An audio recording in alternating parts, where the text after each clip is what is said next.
The samurai rule that makes people respect you without saying a word. Miyamoto Musashi never asked for respect. He became it.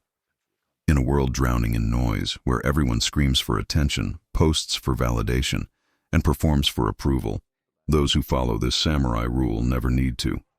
They walk into a room and the air shifts. They speak once, and everyone listens. They do nothing and command everything. This isn't about arrogance. It's about presence. And by the end of this, you'll understand why silence holds more power than 1,000 words ever could. Watch carefully. Because what you're about to learn, most people will never grasp. Look around you. The modern world has become a theater of desperation. Men explain themselves constantly. They justify their decisions. They seek permission. They apologize for existing. Every action comes with a caption. Every achievement demands acknowledgement. Every opinion begs for agreement. And in doing so, they erode the very thing they're trying to build: authority. Musashi observed this centuries ago, not in social media, but in the dojo, on the battlefield, in the eyes of men who talked themselves into weakness. He called it lack of form, the condition of a soul that tries to fill its inner void with external validation. The warrior who constantly explains his strength has none. The leader who needs to remind others he's in charge isn't. The man who defends his every move is already defeated. Because true respect isn't given.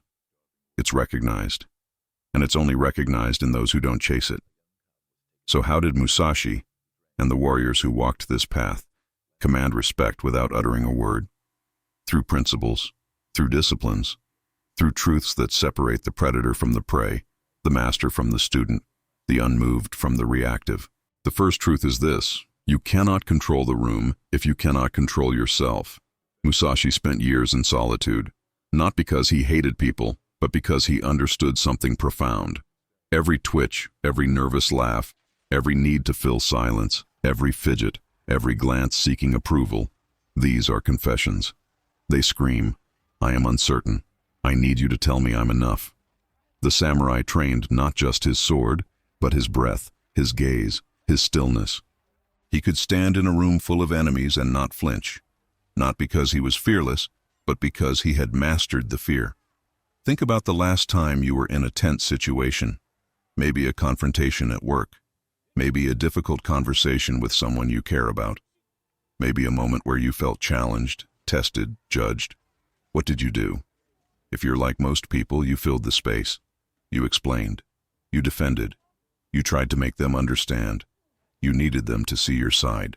And in that need, you surrendered your power. Because the moment you need someone to understand you, you've given them authority over you. The moment you need someone to agree with you, you've made them your judge. The moment you need someone to respect you, you've confessed that you don't respect yourself. Musashi knew this. He wrote in the Book of Five Rings, "Think lightly of yourself and deeply of the world." Not because the world matters more than you, but because the man who is not attached to his own image cannot be manipulated by it. The man who doesn't need to be seen as strong cannot be provoked by accusations of weakness. The man who doesn't need to be seen as intelligent cannot be baited by suggestions of ignorance. He is free, and freedom is the foundation of presence.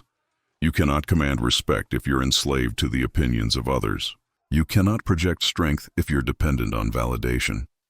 You cannot embody authority if you're constantly asking for permission to exist. Let me take you back to feudal Japan. Picture a young samurai, barely 20 years old, walking into a tavern in a small village. He's been traveling for weeks, training alone in the mountains, sharpening not just his technique but his spirit. He enters the tavern and the room goes quiet. Eyes measure him. Hands drift toward weapons.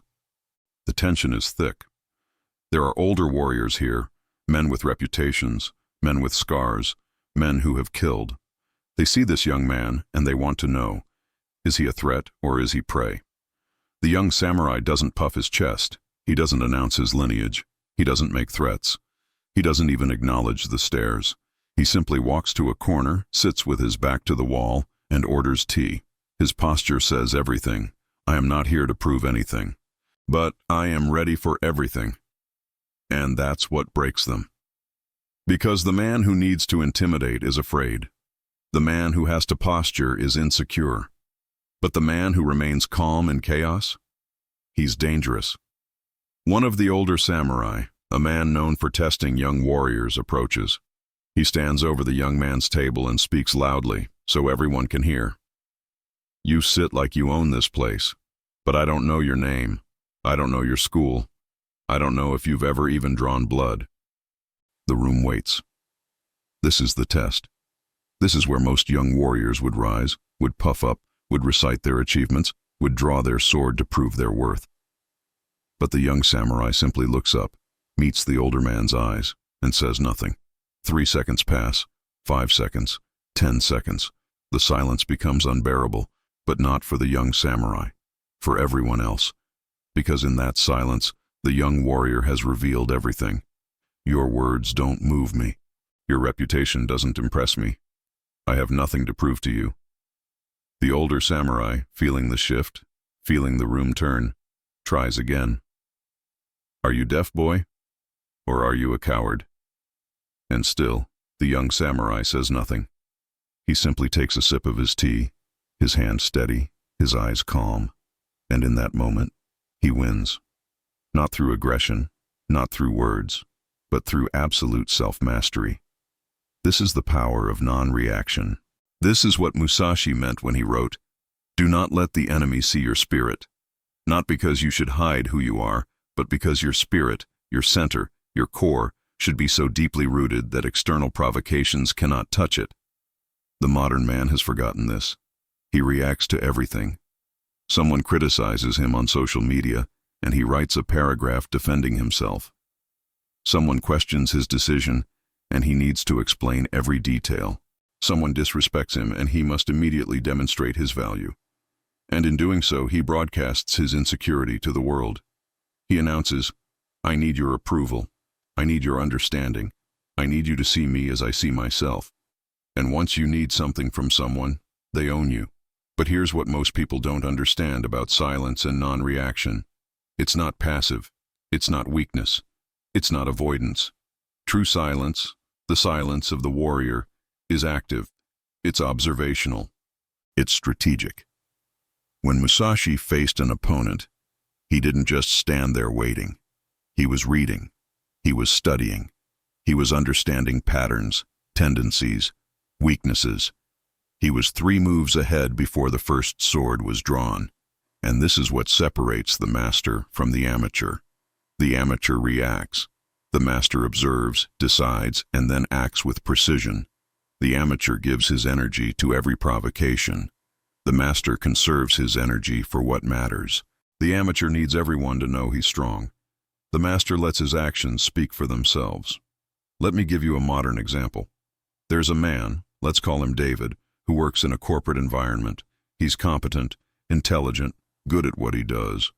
But he has a colleague, let's call him Marcus, who constantly undermines him. In meetings, Marcus questions David's ideas. He makes subtle jabs. He takes credit for collaborative work. He positions himself as the authority. For months, David tried to fight back. He defended his ideas. He called out Marcus's behavior. He tried to rally others to his side. And every time he did, he lost a little more respect. Because everyone could see what was happening. David needed to be right. He needed to be seen. He needed validation. And that need made him weak. One day David changed his approach. In a meeting where Marcus questioned one of his proposals, David didn't defend it.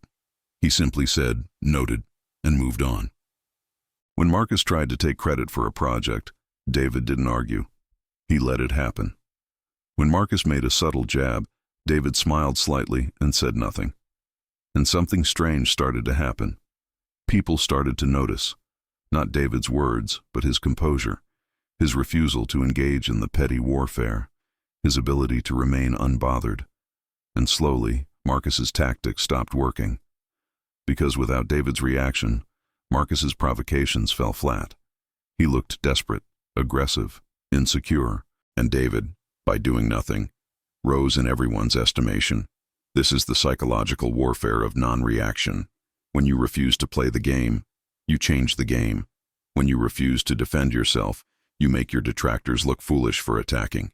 When you refuse to seek approval, you become the person everyone wants approval from. It's counterintuitive. It goes against every instinct we have.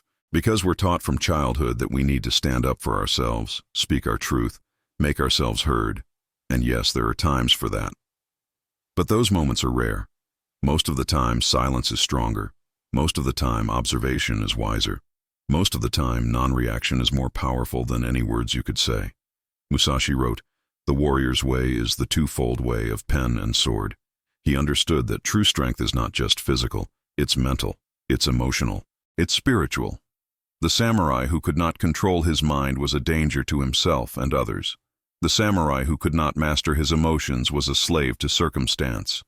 The samurai who could not discipline his spirit would never achieve greatness. And so the training was holistic. It wasn't just about learning to fight. It was about learning to be present, to be aware, to be unmoved by the chaos around you. This is what we've lost in the modern world. We think strength is about assertion. We think power is about dominance. We think respect is about being loud, being seen, being heard. But the opposite is true. Real strength is restraint. Real power is self-control.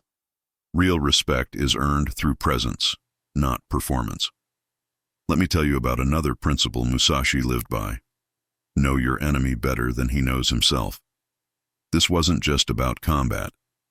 It was about understanding human nature. The samurai who understood human psychology could defeat an opponent before the fight even began. He could see the fear in his enemy's eyes. He could read the tension in his enemy's body. He could predict his enemy's move 3 steps before it happened. And this observation, this deep understanding, came from silence, from watching, from not reacting. When you're busy defending yourself, you're not observing. When you're busy explaining yourself, you're not learning. When you're busy seeking approval, you're not understanding the game being played around you. But when you're silent, when you're still, when you're observant, you see everything. You understand the dynamics. You recognize the power plays. You identify the insecurities. And with that knowledge, you become untouchable. There's a story about Musashi in his later years. He was already famous, already feared, already respected. A young samurai, eager to make a name for himself, challenged Musashi to a duel. This was common. Young warriors would challenge masters to prove themselves. Usually the master would accept, demonstrate his superiority, and the young warrior would learn humility. But Musashi did something different. He agreed to the duel, but he arrived late. Very late. The young samurai waited for hours, his anger growing, his anxiety building. When Musashi finally arrived, he didn't apologize. He didn't explain. He simply drew a wooden sword, a bakken, while the young samurai held a real blade. The young warrior was insulted, enraged, convinced that Musashi was mocking him. He attacked furiously, all technique abandoned, all strategy forgotten. And Musashi, with minimal effort, disarmed him in 3 moves. The duel was over. The young samurai sat in the dirt, humiliated, defeated. And Musashi said, "You lost this fight before I arrived. You let your anger control you. You let your need to prove yourself blind you. A warrior who cannot control his emotions cannot control his sword. This is the lesson. This is the principle. This is the rule that makes people respect you without saying a word. When you master yourself, when you control your reactions, when you refuse to be moved by provocation, you become a force that others must reckon with. Not because you're aggressive, not because you're loud, but because you're centered, grounded, unmovable. And in a world of chaos, the unmovable become landmarks. They become the standards by which others measure themselves. They become the authority without ever claiming it. Now, let's talk about posture. Not just physical posture, though that matters too, but the posture of your entire being. How you carry yourself, how you enter a room, how you stand in conversation, how you hold yourself in moments of pressure.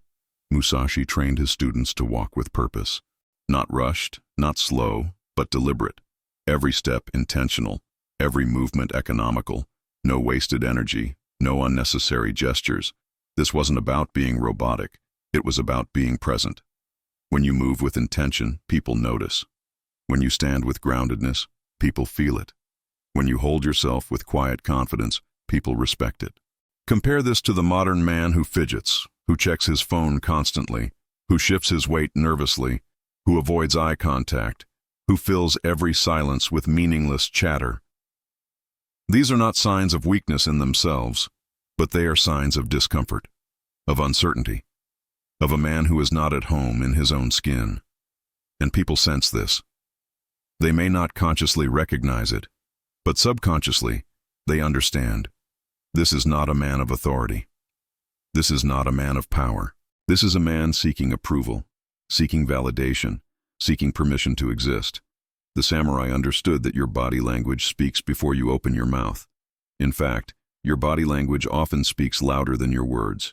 You can say all the right things, but if your posture is weak, if your gestures are uncertain, if your energy is scattered, your words lose their impact. But if you stand grounded, if you move with purpose, if your presence is calm and centered, you don't even need words. People will listen when you do speak, simply because you've already established yourself as someone worth listening to. This is not about being intimidating. It's not about making yourself bigger or more aggressive. It's about being fully present in your body, fully comfortable in your skin, fully at peace with who you are. And that peace, that comfort, that presence is magnetic. It draws people in. It commands attention. It earns respect. Think about the people in your life who have this quality, the ones who don't need to announce themselves, the ones who don't need to prove anything, the ones who simply are, and in their being, they command the room. What do they have in common? They're not the loudest. They're not the most talkative. They're not the ones seeking attention. They're the ones who are comfortable in silence. They're the ones who listen more than they speak. They're the ones who observe before they act. They're the ones who don't react to every provocation. They're the ones who seem to operate from a place of deep inner certainty. And that certainty is what makes them magnetic. Because in a world where everyone is uncertain, where everyone is seeking validation, where everyone is performing, the person who is simply themselves, fully and unapologetically, stands out. Not because they're trying to stand out, but because everyone else is trying so hard to fit in. Musashi wrote, "You must understand that there is more than one path to the top of the mountain." He was talking about technique, about strategy, about the many ways to achieve victory in combat. But the principle applies to life. There is more than one way to earn respect. There is more than one way to establish authority. There is more than one way to make an impact. But the most powerful way, the way that requires the most discipline and yields the greatest results, is the way of presence, the way of silence, the way of non-reaction. This is not the easy path. It's much easier to react. It's much easier to defend. It's much easier to explain. It's much easier to seek approval. But easy doesn't lead to respect. Easy doesn't lead to authority. Easy doesn't lead to power.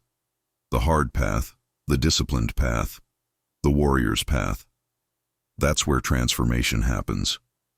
That's where you become the man who commands respect without saying a word. Let me share another story. There was a businessman, let's call him Robert, who built a company from nothing. He worked tirelessly for years, made smart decisions, took calculated risks, and eventually built something substantial. As his company grew, he started getting invited to industry events, conferences, networking dinners. These events were filled with people trying to impress each other. Everyone had a pitch. Everyone had a story. Everyone was selling themselves. Robert would attend these events and he noticed something. The most successful people, the ones with real power and influence, they weren't the ones talking the most. They weren't the ones with the flashy presentations. They weren't the ones working the room aggressively. They were the ones sitting back, observing, asking questions, listening. And when they did speak, everyone listened. Because they had established themselves, not through self-promotion, but through presence. Robert decided to adopt this approach. At the next event, instead of trying to network with everyone, Instead of pitching his company to anyone who would listen, he simply showed up, found a good vantage point, and observed. He listened to conversations. He watched interactions. He identified who the real players were. And when he did engage, he asked thoughtful questions. He listened more than he spoke. He didn't try to impress anyone. And something interesting happened. People started approaching him. They wanted to know who he was. They wanted to know what he did. They were intrigued by his quiet confidence. By the end of the evening, he had more meaningful connections than he had made in the previous year of aggressive networking. Why? Because he stopped chasing. He stopped performing. He stopped seeking approval. And in doing so, he became valuable. This is the paradox of respect. The more you chase it, the more it eludes you. The more you need it, the less you receive it. But the moment you stop chasing, the moment you stop needing, the moment you simply exist in your own authority, respect finds you. This is what Musashi understood. This is what all great warriors understood. This is what all true leaders understand. You cannot demand respect. You cannot negotiate respect. You cannot buy respect. You can only embody it. And embodiment comes from the inside out. It comes from knowing who you are. It comes from being comfortable with who you are. It comes from not needing external validation to confirm your worth. When you know your worth, when you're certain of your value, when you're grounded in your purpose, you don't need to announce it. It radiates from you. People feel it. They sense it. They respond to it. Now, let's talk about the power of observation without reaction in more depth. This is perhaps the most difficult skill to master, because it goes against our primal instincts. When we're attacked, we want to defend. When we're challenged, we want to prove ourselves. When we're disrespected, we want to retaliate. These are natural responses, but natural doesn't mean optimal. The samurai trained to override these natural responses. They trained to create space between stimulus and response. When an opponent attacked, the untrained warrior would react immediately, often predictably. But the trained warrior would observe the attack, understand the intention behind it, see the openings created by it, and then respond with precision. This is not just about physical combat. It's about every interaction in life.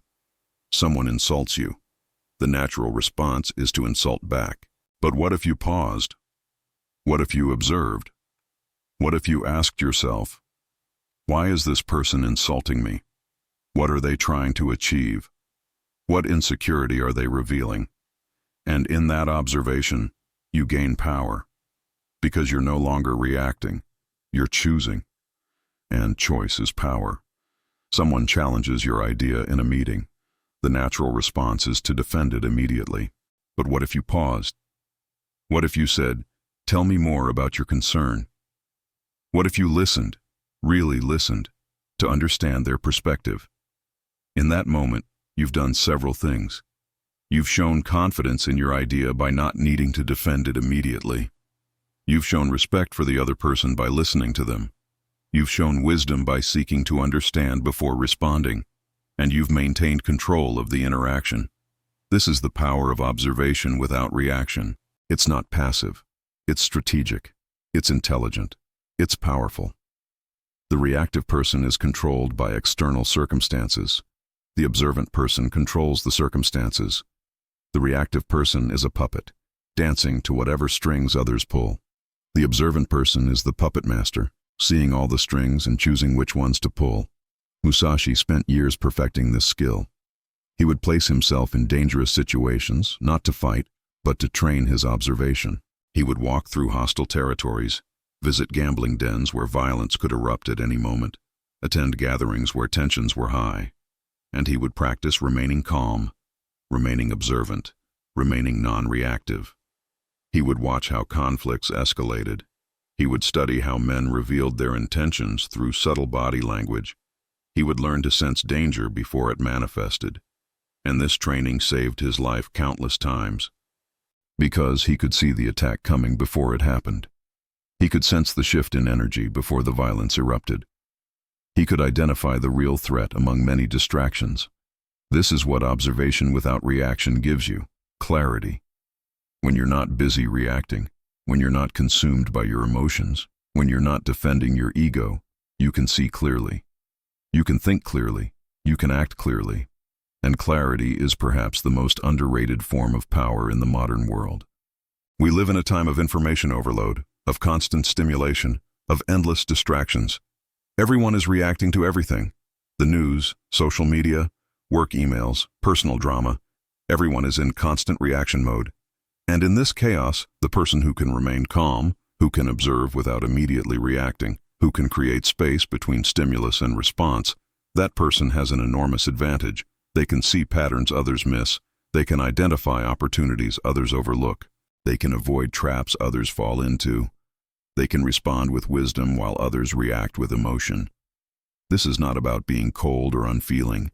It's about being in control of your feelings rather than being controlled by them. The samurai felt fear, felt anger, felt pride, felt all the emotions that humans feel, but they didn't let those emotions dictate their actions. They felt the emotion, acknowledged it, and then chose their response. This is mastery. This is discipline. This is power. Let me tell you what happens when you start practicing this. At first, it's uncomfortable. Very uncomfortable. Your instinct to react will be strong. Someone will provoke you and every fiber of your being will want to respond immediately. But you'll pause, you'll breathe, you'll observe, and it will feel like you're swallowing your pride, like you're being weak, like you're letting them win. But stay with it. Keep practicing, because something interesting will start to happen. You'll notice that when you don't react, the provocation loses its power. The person who was trying to get a rise out of you will be confused. They'll try harder. They'll escalate. And if you still don't react, they'll eventually stop. Because without your reaction, their provocation has no fuel. It's like trying to start a fire without oxygen. It just won't work, and you'll notice something else. People will start treating you differently. They'll be more careful with their words around you. They'll respect your boundaries more. They'll listen when you speak, because you've established yourself as someone who doesn't react to every little thing, someone who has self-control, someone who has presence, and presence commands respect. You'll also notice that when you do choose to respond, your response carries more weight. Because you're not someone who reacts to everything, when you do react, people pay attention. They understand that if you're choosing to respond, it must be important. This is the power of selective engagement. When you engage with everything, your engagement becomes meaningless. When you engage selectively, your engagement becomes valuable. Think about it this way. If a person complains about everything, their complaints stop mattering. But if a person rarely complains, when they do complain, people listen. If a person criticizes everything, their criticism becomes noise. But if a person rarely criticizes, when they do criticize, people take it seriously. If a person is always reactive, always emotional, always dramatic, people stop taking them seriously. But if a person is usually calm, usually composed, usually measured, and then they show strong emotion, people understand that something significant is happening. This is strategic emotional expression. This is intelligent engagement. This is the way of the warrior applied to modern life. Musashi also understood the importance of what he called the void, or emptiness. This is a difficult concept for Western minds to grasp, but it's essential to understanding the samurai way. The void doesn't mean nothingness. It means freedom from attachment. When you're attached to your image, you can be controlled through threats to that image. When you're attached to your possessions, you can be controlled through threats to those possessions. When you're attached to others' opinions, you can be controlled through manipulation of those opinions. But when you're free from attachment, when you're comfortable in the void, you become uncontrollable. This doesn't mean you don't care about anything. It means you're not enslaved to anything. You can value your reputation without being controlled by fear of losing it. You can value your relationships without being controlled by fear of abandonment. You can value your achievements without being controlled by fear of failure. This is freedom. This is power. This is the void. And from the void comes presence. Because when you're not busy protecting your image, you can be fully present.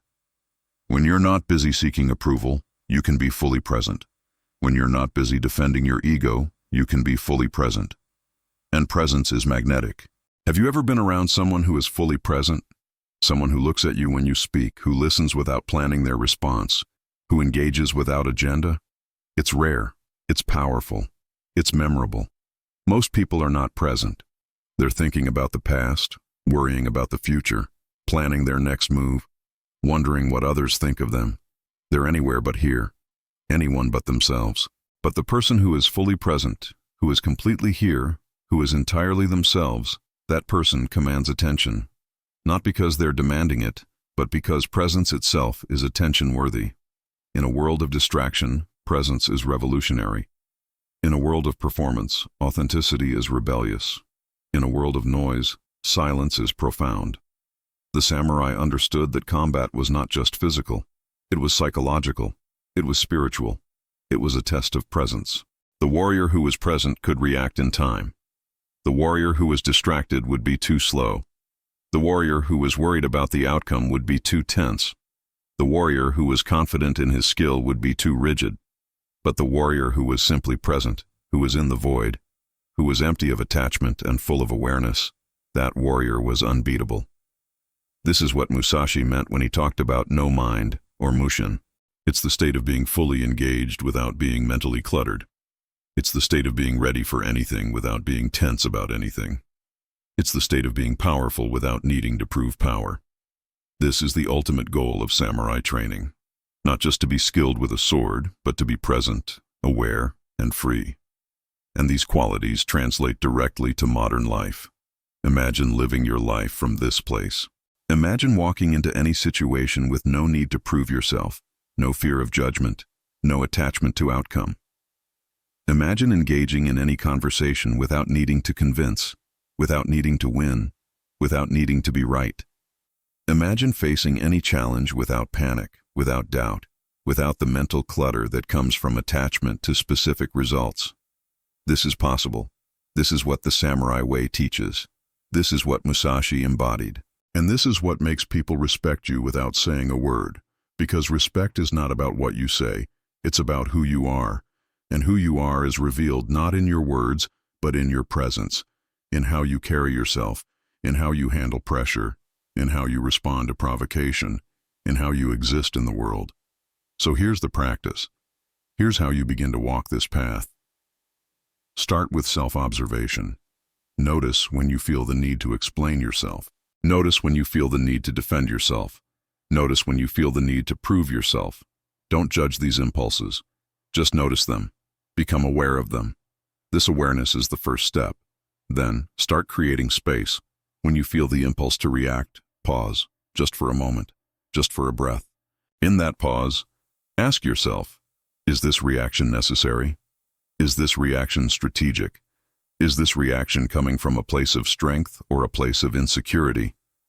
Most of the time, you'll realize the reaction is not necessary. It's just habit. It's just ego. It's just conditioning. And in that realization, you can choose differently. You can choose silence. You can choose observation. You can choose presence. Start practicing this in low-stakes situations. Someone makes a mildly annoying comment. Instead of responding, just smile and say nothing. Someone challenges a small decision you made. Instead of defending it, just acknowledge their perspective and move on. Someone tries to bait you into an argument. Instead of engaging, just observe their need to argue and decline the invitation. Practice this. Make it a game. See how often you can catch yourself about to react and choose not to. See how much power you reclaim by not giving your energy to every provocation. See how much respect you gain by not needing to defend yourself constantly. As you practice in low-stakes situations, you'll build the skill. You'll strengthen the muscle of non-reaction. And then, when high-stakes situations arise, you'll be ready. You'll have the discipline. You'll have the control. You'll have the presence. And here's what you'll discover. Life becomes simpler, clearer, more peaceful, because you're no longer expending energy on meaningless reactions. You're no longer getting dragged into petty conflicts. You're no longer giving your power away to every person who wants a piece of it. You're conserving your energy for what matters. You're focusing your attention on what's important. You're living from a place of choice rather than a place of reaction. And people will notice. They'll respect you more. They'll seek your opinion more. They'll value your time more. Not because you've become more impressive, but because you've become more present. Not because you've achieved more, but because you've needed less. Not because you've proven yourself, but because you've stopped trying to. This is the samurai rule that makes people respect you without saying a word. It's not a trick. It's not a tactic. It's a way of being. It's a practice. It's a discipline. It requires daily effort. It requires constant awareness. It requires the courage to go against social conditioning that tells you to explain yourself, defend yourself, prove yourself. But the reward is immense. The reward is freedom. The reward is power. The reward is respect. Not the shallow respect that comes from performance, but the deep respect that comes from presence. Not the fragile respect that requires constant maintenance, but the solid respect that comes from inner strength.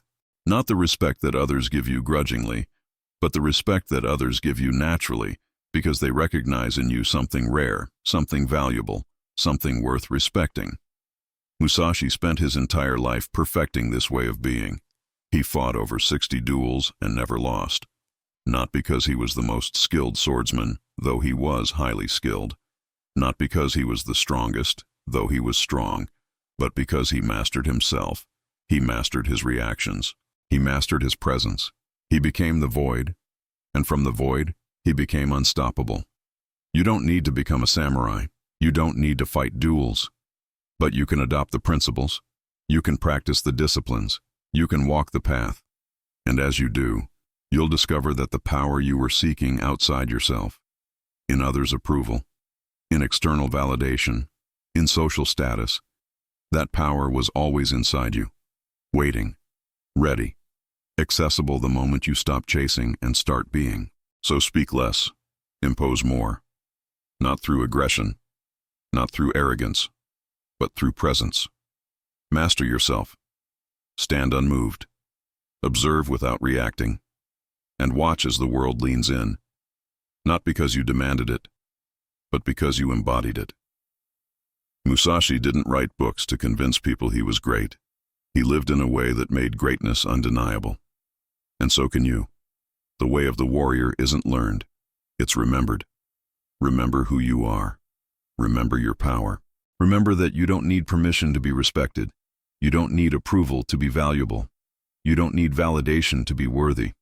You already are all of these things. You just forgot. The samurai way reminds you. The practice reveals it. The discipline unlocks it, and the respect follows naturally without you saying a word.